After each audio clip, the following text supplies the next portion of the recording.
السلام علیکم، کیسے ہیں آپ سب لوگ؟ آئی ہوپ کہ سب ٹھیک ہوں گے اور جہاں ہوں گے خوش ہوں گے۔ آج کی یہ سٹوری جو ہے مجھے ملتان سے شازیہ نے سینڈ کی ہے۔ یہ ان کے کہنے کے مطابق بالکل ایک سچی کہانی ہے جو میں آپ کو ابھی سنانے لگی ہوں۔ میں مڈل کلاس گھرانے سے ہوں، میری ایج 19 ایئرز ہے۔ میں جب 9 سال کی تھی تو یہ سب کچھ شروع ہوا کچھ یوں کہ میرے بچپن سے ہی میں بہت ڈرتی تھی۔ مجھے ایسا فیل ہوتا کہ جیسے کوئی ہر وقت میرے ساتھ ہے اور وہ رات کو میرے پاس آتا تھا۔ میں روتی تھی اور اپنی امی سے کہتی کہ امی کمرے میں کوئی ہے، تو میری امی کہتی کہ کچھ نہیں ہے، یہ تمہارا سب وہم ہے۔ لیکن وہ وہم نہیں تھا، کمرے میں بلب جل رہا تھا۔ میں اسے کمرے میں آتے ہوئے دیکھتی، لیکن وہ امی ابو کو نظر نہیں آتا، اس لیے کوئی بھی میرا یقین نہیں کرتا تھا۔ ہمارے گھر میں ایک بیری کا درخت ہے۔ میرا بھائی جب پیدا ہوا تب میری دادی اور میں باہر سوتے تھے۔ گرمیوں کا سیزن تھا، باہر مجھے بہت اچھا لگتا۔ امی ابو اور میرا بھائی روم میں سوتے تو میری بہنیں ہم باہر دادی کے ساتھ ہی سوتے تھے۔ ایک رات اچانک سے میری آنکھ کھلی تو میری نظر سامنے پیڑ پر پڑی، تو وہاں ایک عورت بیٹھی ہوئی تھی۔ مجھے اس کا چہرہ اچھے سے نظر نہیں آیا، لیکن اس کی آنکھیں صاف نظر آ رہی تھیں۔ میں نے جب اسے دیکھا تو وہ مجھے ہی گھور رہی تھی، لیکن مجھے دیکھتے ہی وہ ہنسنے لگی۔ میرے تو ہوش اڑ گئے۔ میں ایک دم سے چیختے ہوئے امی ابو کے کمرے کی طرف بھاگی اور جا کے زور زور سے دروازہ پیٹنے لگی۔ حیرت کی بات یہ تھی کہ باہر میری بہنیں اور دادی میں سے کوئی بھی میرے چیخنے پر نہیں جاگا۔ تھوڑی دیر کے بعد بابا نے دروازہ کھولا تو میں ان سے چمٹ گئی۔ وہ مجھے اٹھا کر اندر لے آئے۔ مجھے ہچکی لگی ہوئی تھی اور ڈر سے میرا پورا جسم کانپ رہا تھا۔ امی بھی اٹھ گئی تھی، وہ دونوں سخت پریشان تھے۔ بابا نے مجھے چپ کرایا اور پوچھا کہ کیا ہوا، تو میں نے انہیں بتایا کہ باہر وہ عورت بیٹھی ہے اور وہ مجھے بلا رہی ہے۔ میرے بابا نے مجھے کہا کہ آؤ دیکھتے ہیں کہ وہ عورت کہاں ہے۔ میں ڈر کے دوبارہ سے رونے لگی کہ میں نہیں جاؤں گی، تو بابا خود گئے اور باہر دیکھا تو باہر کوئی بھی نہ تھا۔ بابا نے کہا باہر تو کوئی نہیں ہے، شاید تم نے کوئی خواب دیکھا ہے۔ لیکن وہ خواب نہیں تھا۔ اس رات میں ایک پل نہ سو سکی اور ساری رات جاگتی رہی۔ امی ابو بھی میرے پاس جاگتے رہے۔ صبح کے قریب جا کر مجھے نیند آئی اور پھر یہ سلسلہ چل پڑا۔ مجھے روز کوئی نہ کوئی کچھ نظر آتا اور کچھ محسوس ہوتا، لیکن کوئی میری بات پہ یقین نہ کرتا۔ سب کہتے کہ وہم ہے تمہارا اور کچھ بھی نہیں۔ پھر ایک رات امی ابو کے ساتھ میں سو رہی تھی۔ ڈر کی وجہ سے میں اکیلی نہیں سوتی تھی، تو رات کو میری آنکھ کھلی، کمرے میں لائٹ آن تھی۔ میری نظر سامنے میرے بھائی پر پڑی تو اس کے اوپر ایک عورت کھڑی تھی۔ اس نے چہرہ جھکایا ہوا تھا اور اس کے بال بہت لمبے تھے اور قد اتنا زیادہ نہیں تھا۔ وہ میرے بھائی کو دیکھ رہی تھی۔ میں چپ چاپ اس عورت کو دیکھ رہی تھی۔ اگر میں شور بھی کرتی تو کوئی میرا یقین نہیں کرتا تھا۔ تھوڑی دیر کے بعد اس عورت نے جیسے ہی چہرہ اٹھا کر مجھے دیکھا تو میرے رونگٹے کھڑے ہو گئے۔ اس کا چہرہ بہت خوفناک تھا۔ مجھے دیکھتے ہی وہ ہنسنے لگی۔ میں نے ڈرتے ہوئے خود کو کمبل میں چھپا لیا اور آنکھیں بند کر کے آیت الکرسی پڑھنے لگی۔ صبح جب میں اٹھی تو میرے بھائی کا چہرہ نیلا ہوا تھا۔ میں نے رات کا واقعہ کسی کو نہیں بتایا اور اسکول چلی گئی۔ جب میں واپس آئی تو میرا بھائی گھر میں نہیں تھا۔ تائی امی نے بتایا کہ وہ ہاسپٹل میں ہے اور اس کی طبیعت بہت زیادہ خراب ہے، تم دعا کرو۔ لیکن میرا بھائی مر گیا۔ پھر ایسے ہی سب ہوتا رہا۔ کبھی مجھے خوشبو محسوس ہوتی، وہ اتنی دل فریب کہ میرے حواس پر چھا جاتی۔ وقت گزرتا گیا اور یہ سب حرکتیں بھی ہوتی گئیں اور آہستہ آہستہ یہ سارے واقعات بڑھنے لگے۔ اب تو میرے گھر والوں کو بھی محسوس ہونے لگا تھا۔ کبھی ہمارے گھر میں چولہے میں آدھی رات کو اچانک سے آگ جل اٹھتی، تو کبھی پورے گھر کی دیواریں لائٹوں سے جگمگا اٹھتی، کبھی بے انتہا خوشبو چھا جاتی۔ یہ سب میرے گھر والوں کو محسوس ہونے لگا تھا اور رات ہوتے ہی مجھے ایسا لگتا جیسے کوئی مجھے بلا رہا ہے۔ میرے کمرے کا دروازہ کھٹکنے لگتا، لیکن جب میں باہر نہ جاتی تو ایسا لگتا جیسے کوئی غصے میں مجھے بلا رہا ہے۔ اور کبھی میرے امی ابو کی آوازیں آتی۔ میں نے جب بابا کو بتایا تو انہوں نے مجھے بہت منع کر دیا کہ کوئی بھی آواز ہے تم باہر مت جانا۔ میرے ابو مجھے ایک بابا کے پاس لے کے گئے۔ وہ کوئی جعلی پیر بابا تھا اور اس کے تعویذ کا الٹا ہی اثر ہوا، ہمیں نقصان اٹھانا پڑا۔ پھر میں نے بابا کو منع کر دیا کہ اب میں کسی جعلی بابے کے پاس نہیں جاؤں گی۔ میں جب 17 ایئرز کی ہوئی تو بابا نے میری شادی طے کر دی۔ شادی میں صرف 2-3 دن رہتے تھے، اور جب دولہا کے گھر والوں میں سے کسی کا انتقال ہو گیا، پھر شادی کینسل ہو گئی۔ میں بہت زیادہ بیمار رہنے لگی، کبھی کبھی میرے جسم پر نیلے نشان پڑ جاتے اور پھر خود ہی ٹھیک ہو جاتے، لیکن یہ کیسے بنتے مجھے بالکل پتہ نہیں تھا۔ کبھی میں صدیوں کی بیمار لگتی تو کبھی ایسے لگتا کہ جیسے مجھے کچھ ہو ہی نہ۔ ڈاکٹرز کے پاس جاتے کہ وہ بھی کہتے کہ اسے کچھ بھی نہیں ہے۔ میرا دل لوگوں سے بیزار ہونے لگا تھا، مجھے لوگوں میں بیٹھتے ہوئے غصہ آتا، میں اکیلی رہنے لگی، کسی سے باتیں نہیں کرتی۔ کوئی میرے پاس آ کر بیٹھتا تو دل کرتا اسے مار دوں، یہ چلا جائے، میرے پاس کیوں آ کے بیٹھا ہے۔ مجھے عجیب سے خواب آنے لگے تھے۔ ایک رات مجھے خواب میں ایک دنیا دکھی، سرخ دنیا، اس میں اونچے اونچے مینار تھے، محل بنا ہوا تھا جیسے پرانے زمانے میں ہوتے ہیں ویسے، اور وہاں کے لوگ اڑتے تھے۔ مجھے یہ دنیا دیکھ کر بہت حیرت ہوئی۔ پھر کچھ لڑکیاں مجھے ایک محل میں لے کر گئیں، میں بہت ڈری ہوئی تھی۔ وہ مجھے ایک مخملی کپڑے سے بنی مسیری پر بٹھا کر چلی گئی۔ تھوڑی ہی دیر کے بعد ایک آدمی آیا، وہ ایک بوڑھا آدمی تھا اور اس کی داڑھی بھی تھی، وہ بہت خوبصورت تھا۔ وہ میرے پاس آ کر بیٹھا تو میں ڈرتے ہوئے دور ہونے لگی۔ مجھے ڈرتے دیکھ کر وہ ہنسنے لگا اور میرے سر پہ ہاتھ رکھ کر کہا کہ ڈرو مت، تم ہماری بیٹی ہو۔ میں حیرت سے اسے دیکھنے لگی، میں نے اسے کبھی نہیں دیکھا تھا اور وہ مجھے اپنی بیٹی کہہ رہا تھا۔ میں نے یہ خواب اپنا کسی کو نہیں بتایا۔ ایسے ہی 1 سال اور گزر گیا اور پھر میری شادی دوبارہ طے ہو گئی۔ مائیوں سے 1 رات پہلے رات کو میں اور میری کزن کمرے میں تھے، بابا باہر گیراج میں بیٹھے تھے، جب پھر سے وہ خوشبو آئی اور اس بار اتنی شدت تھی کہ مجھے اور بابا دونوں کو ہی محسوس ہوئی، پورے گھر میں ایک دم سے پھیل گئی۔ بابا جلدی سے میرے پاس آئے اور پوچھا کہ تم ٹھیک ہو نا؟ میں نے کہا کہ ہاں میں ٹھیک ہوں۔ میری کزن نے آیت الکرسی پڑھ کر مجھ پر دم کیا تو اللہ کا شکر ہے کچھ نہ ہوا اور میری شادی ہو گئی۔ لیکن میری شادی کے بعد وہ چیزیں میرے سامنے آنے لگی۔ شادی کے شروع دن سے ہی مجھے ڈر لگنے لگا، لیکن میں اپنا وہم سمجھتی۔ اور ایک دن میرا شوہر دوستوں کے ساتھ باہر گیا ہوا تھا، میں اپنے روم میں اکیلی تھی اور لائٹ جل رہی تھی، میرا موبائل پر میں گیم کھیل رہی تھی۔ تب ہی مجھے ایسا محسوس ہوا جیسے میرے اوپر کوئی سایہ گزرا ہے، لیکن میں نے وہم سمجھا اور گیم میں لگی رہی۔ پھر اچانک مجھے ایسا لگا کہ جیسے کوئی میرے ساتھ آ کر بیٹھا ہو، لیکن میں نے تب بھی اس کو اپنا وہم سمجھا اور بالکل دھیان نہ دیا۔ لیکن پھر اچانک بیڈ ہلنے لگا، تب میں بہت ڈر گئی، مجھے کچھ بھی سمجھ نہ آیا کہ اب میں کیا کروں۔ تب ہی مجھے وہ تعویذ یاد آیا جو میری امی نے دیا تھا کہ اسے اتارنا مت، لیکن میں نے وہ اتار دیا تھا۔ میں نے وہ تعویذ نکالا اور اپنے سینے سے لگا لیا، آیت الکرسی میں پڑھنے لگی۔ اچانک مجھے ایسا لگا جیسے کوئی غصے سے ہے اور میرے اس پاس سے اٹھ گیا ہو، اور جیسے ہی وہ گیا، جس طرف وہ بیٹھا تھا اس طرف سے سائڈ ٹیبل پر اپنے آپ ہی وہ آگے کو گری۔ میں نے سائڈ ٹیبل کی طرف دھیان نہیں دیا اور جہاں وہ بیٹھا تھا وہیں بیٹھے میں روتے ہوئے اپنے شوہر کو فون کیا۔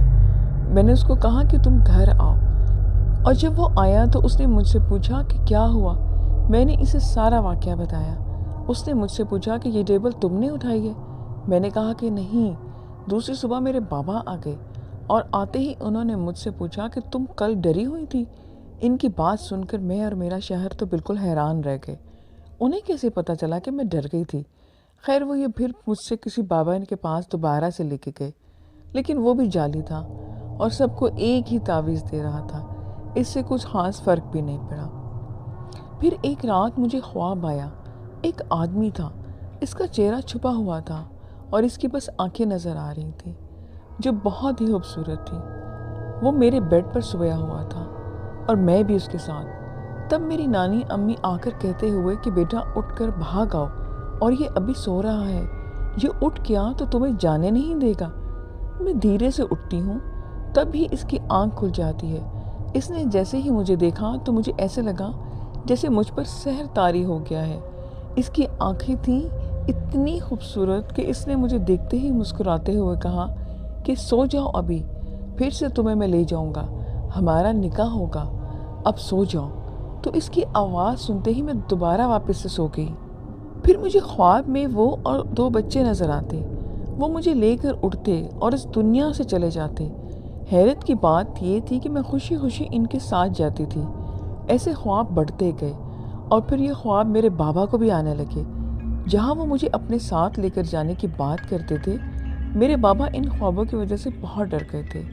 وہ اتنا روتے کہ انہیں ڈر تھا کہ میں واقعی کہیں ان سے دور نہ چلی جاؤں۔ وہ مجھ سے بہت زیادہ پیار کرتے تھے۔ اب تو وہ یہ چیزیں میرے جسم کے ساتھ بڑھتی گئی تھیں۔ اب جب بھی وہ مجھے محسوس ہوتی، میرا جسم آگ کی طرح جل اٹھتا تھا اور آنکھیں سرخ انگارہ ہو جاتی، جیسے آنکھوں سے آگ نکل رہی ہو۔ میں خود پر اپنا کنٹرول کھو دیتی۔ اگر اسی کیفیت میں کوئی مجھ سے بات کرتا تو میں کیا کہتی، مجھے پتہ نہیں ہوتا تھا۔ مجھے بس اتنا یاد ہے کہ مجھے غصہ آتا تھا۔ میں اس کیفیت سے گھبرانے لگی اور کسی کے سامنے اسے ظاہر بھی نہیں کرتی تھی۔ جیسے ہی یہ کیفیت ہوتی، میں سب سے دور ہو جاتی اور جا کر ٹھنڈے پانی سے ہاتھ منہ دھو کر وضو کر کے نماز پڑھتی اور پھر میں کافی نارمل ہو جاتی۔ میرا شوہر مجھ سے ڈرنے لگا تھا۔ اسے میرے چہرے سے دوسری شکل نظر آتی تھی اور میرے پاس سے خوشبو آتی۔ ایک رات میں اکیلی بیٹھی تھی جب مجھے اپنے پاس سے ایک بچے کی آواز آئی۔ کمرے میں اندھیرا تھا۔ میں اس کی آواز کے پیچھے چلی گئی۔ جیسے ہی میں صحن میں پہنچی، مجھے وہ خوشبو محسوس ہونے لگی اور میرا جسم ویسے ہی آگ کی طرح ہاٹ ہو گیا اور آنکھیں بہت زیادہ سرخ ہو گئی۔ میں کانپنے لگی۔ جلدی سے جا کر میں نے منہ دھویا اور میں چپ چاپ سو گئی۔ اب یہ بھی میرے ساتھ ہے اور خوابوں کا سلسلہ بڑھتا جا رہا۔ اس سے مجھے محسوس ہوتا کہ مجھے لے جانے کے لیے وہ کہتے۔ اب میں انسانوں سے دور رہتی۔ مجھے تنہائی اچھی لگنے لگی۔ میں کسی سے اس کا ذکر نہیں کرتی کیونکہ سب ڈرامہ کہتے تھے۔ میرا شوہر بھی یہ کہتا کہ میں مذاق کرتی ہوں، وہ میرا مذاق اڑانے لگتا۔ لیکن ایک رات اس کے ساتھ ان چیزوں نے پتہ نہیں کیا کیا کہ وہ ڈر گیا۔ اب وہ میرا مذاق نہیں بناتا تھا۔ ان سب چیزوں کا کیا حل ہے مجھے بالکل نہیں معلوم۔ ابھی بہت کچھ ہوا جو میں آپ کو بتا نہیں سکتی۔ آگے میرے ساتھ کیا ہوگا مجھے نہیں پتا، لیکن اب میں تھکنے لگی ہوں۔ میں ڈاکٹر کے پاس بھی گئی کہ شاید مجھے کوئی دماغی مسئلہ ہے، لیکن ڈاکٹر کہتے ہیں کہ کچھ نہیں ہے۔ نیند کی دوائی دیتے کہ میں سکون سے سو جاؤں، لیکن دوائی بھی مجھ پر اثر نہ کرتی۔ ایک رات میں نے 12 گولیاں اکٹھی کھا لی، لیکن نیند نہیں آئی۔ میرے گھر والوں کو پریشر الگ سے ٹھیک ہو رہا تھا کہ تم ٹھیک کیوں نہیں ہوتی، کیسے ٹھیک ہوں۔ میرے ساتھ پتہ نہیں کیا ہوتا۔ کبھی کبھی میرا دل کرتا کہ خود کو ختم کر لوں۔ ایک بار تو میں کوشش بھی کر سکی، لیکن مجھے کچھ نہ ہو سکا۔ ابھی کچھ دن پہلے کی بات ہے کہ وہ مجھے دوبارہ سے میرے خواب میں نظر آیا۔ کمرے میں بہت سے لوگ بیٹھے ہوئے تھے اور وہ میری امی ابو سے باتیں کر رہا تھا۔ تبھی بہت سارے لوگ جو سب کالے رنگ کے کپڑے پہنے ہوئے تھے ہمارے گھر آتے ہیں، اور ان میں جو ان کا لیڈر تھا وہ ان پر غصہ کرتا ہے کہ تم چاہتے ہو وہ ہو نہیں سکتا۔ پھر پتہ نہیں ان میں کیا بات ہوتی ہے، لیکن یہ سب بہت ناراض اور غصے میں تھے۔ ان سے بات کر کے وہ میرے پاس آتا ہے اور مجھے اپنے سینے سے لگاتا ہے، میرے گال پر پیار کرتا ہے اور کہتا ہے کہ اب میں جا رہا ہوں لیکن واپس آؤں گا۔ میں پتہ نہیں کیوں رو رہی ہوتی ہوں اور پھر وہ چلا جاتا ہے۔ اس کے بعد ابھی کوئی خواب نہیں آیا۔ مجھے لگتا ہے کہ جب تک میں زندہ رہوں گی تب تک یہ سب میرے ساتھ چلتا رہے گا۔ اب میرے بابا مجھے کسی ڈھوگی بابا کے پاس لے کے جانے کی بات کرتے ہیں تو مجھے بہت غصہ آتا ہے۔ آنکھیں میری سرخ ہو جاتی ہیں اور جسم میرا تپنے لگتا۔ مجھے نہیں پتا کہ یہ سب کچھ میرے ساتھ کب تک ہوتا رہے گا۔ میری آپ سب سے یہ ریکویسٹ ہے کہ آپ میرے لیے دعا کریں کہ ان چیزوں سے میں جلدی چھٹکارا حاصل کر سکوں۔ اپنے ساتھ ہوئے یہ کچھ انسیڈنٹ مجھے جیا نشاط نے سینڈ کیے ہیں۔ آئے میں آپ کو انہی کی زبانی سناتی ہوں۔ چند سال پہلے کی بات ہے کہ ایک کزن کی بیٹی میری کزن کی بیٹی جس کی ایج 5 یا 6 سال تھی، وہ مجھ سے بہت زیادہ اٹیچ تھی۔ سردیوں میں جب وہ گھر جاتے تو آتے اور میرے پاس ہی وہ آ کر کھیلنے لگتی۔ تب اسے درخت پر لگا کے میں ایک جھولا جھلاتی تھی۔ ایک دن وہ تقریباً دوپہر کے ٹائم پر آئی۔ مجھے یہ ٹائم جھولے کے لیے صحیح نہیں لگا، پر بچے تو ضد کرتے ہیں، تو میں نے اس کی بات مان لی۔ پھر اسے پیاس لگی، میں پانی لینے چلی گئی۔ کمرے میں جب میں گئی تو اس نے کہا کہ جھولا مت جھولنا، تم گر جاؤ گی۔ اس نے کہا کہ ٹھیک ہے۔ جب میں واپس آئی تو وہ جھولا جھول رہی تھی۔ میں نے دھیان نہیں دیا، روک کر پانی دیا تو اس نے پی لیا۔ ادھر ادھر دیکھنے لگی۔ میں نے پوچھا کہ کیا کچھ گر گیا ہے؟ وہ بولی کہ نہیں آپی، وہ کہیں گیا ہے۔ میں نے اس سے پوچھا کہ کون کہاں گیا ہے؟ وہ بولی کہ وہی جو یہاں پہ تھا۔ میں نے کہا کہ یہاں تو کوئی نہیں ہے۔ وہ بچی بولی کہ ابھی یہی تھا، وہ مجھے یہاں کندھے سے پکڑا تھا اور جھولا دے رہا تھا۔ وہ بار بار پیچھے مڑ کر دیکھتی، بولتی کہ پتہ نہیں کہاں گیا۔ مجھے تھوڑا سا ڈر لگنا شروع ہو گیا اور ساتھ میں میرا انٹرسٹ بھی بڑھا کہ میں نے پوچھا کہ اس کا حلیہ کیسا تھا، وہ کون تھا اور کیسا دکھتا؟ وہ بولی کہ چھوٹا تھا، میرے جتنے کالے کپڑے تھے اور اس کے سر پر بھی کالی ٹوپی پہنی ہوئی تھی۔ پتہ نہیں چہرہ کیسا تھا، وہ اس لیے نہیں بتا پائی کہ وہ ابھی چھوٹی بچی تھی۔ پھر میں نے اس سے کہا کہ کیا اس نے اپنا چہرہ چھپایا ہوا تھا؟ وہ بچی بولی کہ چہرہ نظر نہیں آ رہا تھا، روشنی تھی بہت زیادہ، جیسے کہ کوئی بلب روشن ہو۔ تب مجھے ڈر لگنا شروع ہو گیا اور میں نے فوراً اسے جھولے سے اتارا اور کمرے میں لے کے آ گئی۔ پھر 1 سال کے بعد مجھے جھولے کے پاس سے گزرتے ہوئے وہ بات یاد آئی کہ پتہ نہیں اس نے سچ کہا تھا کہ واقعی میں سے کچھ دکھا تھا۔ ویسے تو ہمارے گاؤں والے گھر میں بہت کچھ ہوتا رہتا ہے، گاؤں میں درختوں کی وجہ سے یہ سب عام باتیں ہیں، پر ڈر لگتا ہے۔ آلموسٹ 20 سال کے بعد ہمارا بچپن تھا۔